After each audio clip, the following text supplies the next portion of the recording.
Welcome back, Liverpool fans. This is the problem with football fans. I've been a lifelong Liverpool fan, even though I come from Canada. Obviously, my mother is from Liverpool. I've never been to England, but I felt obviously connected to Liverpool and was a big fan back in the day and have continued to be a big fan. Obviously, I support the team like crazy through their ups and downs. I always try to keep positive and always hope that the team can do the best possible, right? And when we do it, I feel great. And when we don't, I'm disappointed, but I'm optimistic that we can turn things around. Unfortunately, I'm on YouTube, on social media, and I see the response from so many Liverpool fans. And a lot of these are obviously people from Liverpool. And the negativity just rots my fucking brain, right? Like, you look at this perspective. This is a YouTube channel guy. And so he's saying, if we could do whatever we want to make our team the best team in the world so we could dominate football, these are the players I would keep. And then these are the 5 players that I would replace on the team. But think of that rationale.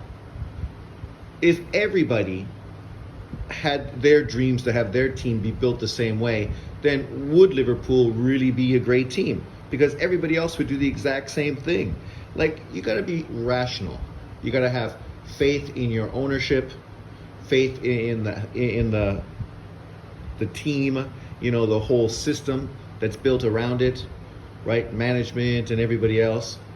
You have to have faith in, obviously, your manager and in your players, right? I look at Liverpool's team this year, and I'm super optimistic. Last year we finished number 3. Obviously at the end of the year we dropped the ball a little bit, and sometimes that happens. Momentum is something that sometimes you just can't continue to carry. And obviously with Klopp leaving and that whole push to make people play better, eventually the air was let out of the balloon. And we still finished 3rd. Our team is still one of the best teams in the world. We were competitive for all 4 things leading into the year before and even this year, not obviously Champions League. And the reality of the situation is, it's good to be a Liverpool fan. The team is great. We have star players. The problem is, people tend to latch on to players too long, which is inevitably why our team dropped, because of this emotional connection to players, not wanting to let them go and continue to build up around players, not understanding that sometimes you just got to let guys go and build anew, right? And if you wait too long, eventually what happened to Liverpool will happen to you too, right? We kept players too long because of our emotional connection to them. And then, of course, we had to build our whole midfield last year. We built our midfield all from last year. You got to understand that things are not going to transition that quickly, right? You're going to need time, and these players are going to have to work together to really build the kind of chemistry that you need to be one of the best midfields in the world. That's just the reality. But when you look at Szoboszlai, McAllister, the young midfielders we have, I'm super optimistic. Super optimistic. The young guy, Trainioni, wow.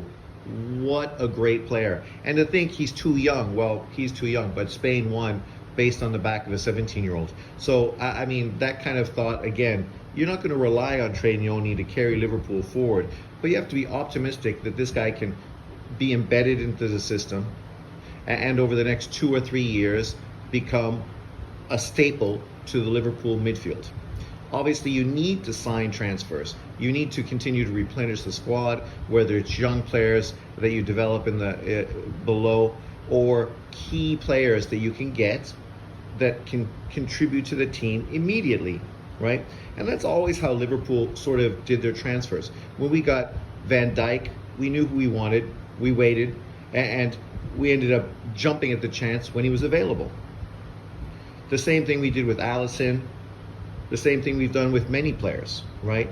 When the opportunities were there to strike, Liverpool did it.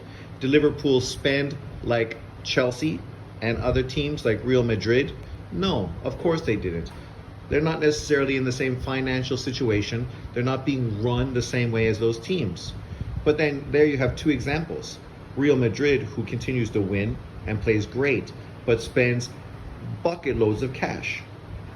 And then you look at Chelsea, who spent bucket loads of cash and literally just lost to fucking who? Celtic today, 4-1. I know it's a preseason game, but Jesus Christ, man, with all the money they spent on young players, literally they have no rhyme or reason the way they run their team, the system that's in place. They're going through managers like fucking, M&Ms. The reality is, a Liverpool fan, I'm confident. I feel happy. I think Slot is a great replacement for Klopp, a great replacement. I think really he's kind of the perfect replacement. Even though obviously I would have loved to have ex-Liverpool midfielder as our new manager, but I knew the time wasn't right for that. So I look forward to potentially him taking over 2, 3, 4, 5, 6 years down the road. I'm hoping Slot is super successful. And at this point, I have no reason to not feel confident with that. People are getting angry because teams like Man U have spent so much money in the preseason to add players to their team. Yeah, and they consistently spend more money than Liverpool, and consistently they are a shittier team than Liverpool. Obviously, they went through their peaks, so did Liverpool. But over the last 10 years, Liverpool's been the far more successful team than Man U.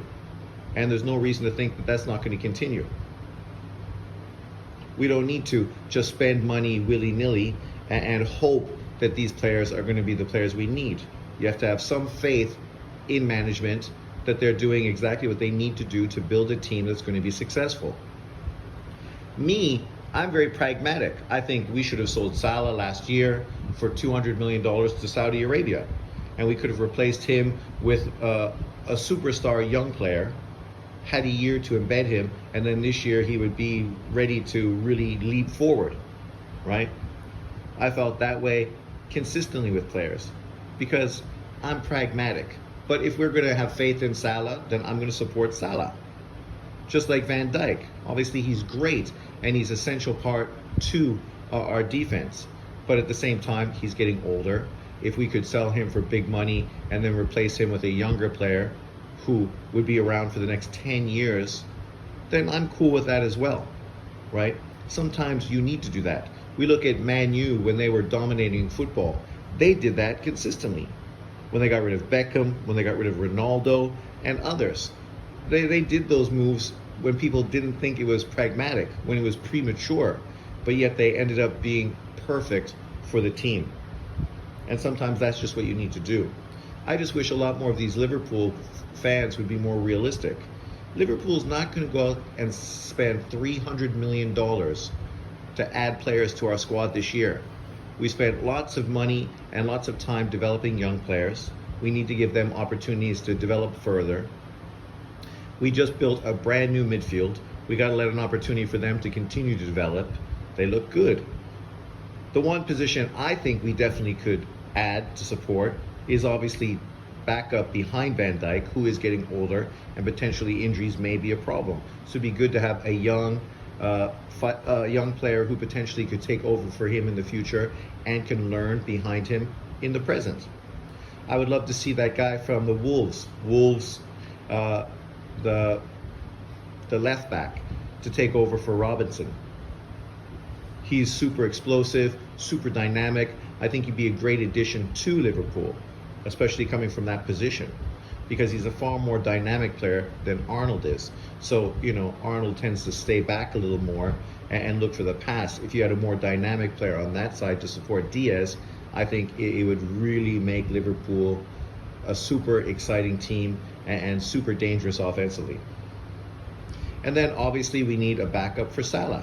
We've needed a backup for Salah probably for the last 4 fucking years. And still we haven't been able to replace them.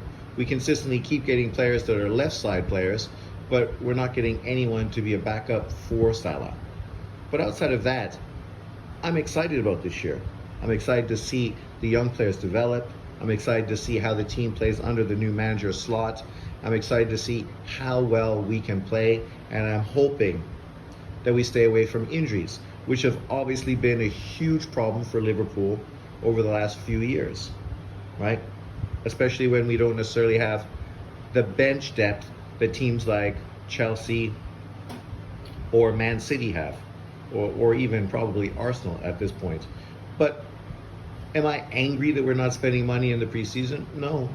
I'm hopeful that we're going to add somebody that's really going to contribute to our team. I know that we're being tied together with that left back from Wolves, and I think he would be a fantastic addition. I saw that we're tied together with some young center backs. That's exactly what we need.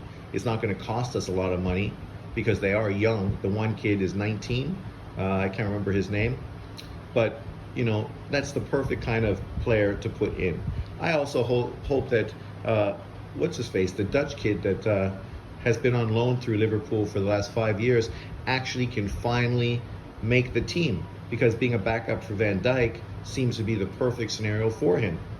He's old enough now to really start contributing for the team. I think he's a much better on-the-ball defender, which is exactly what our system needs.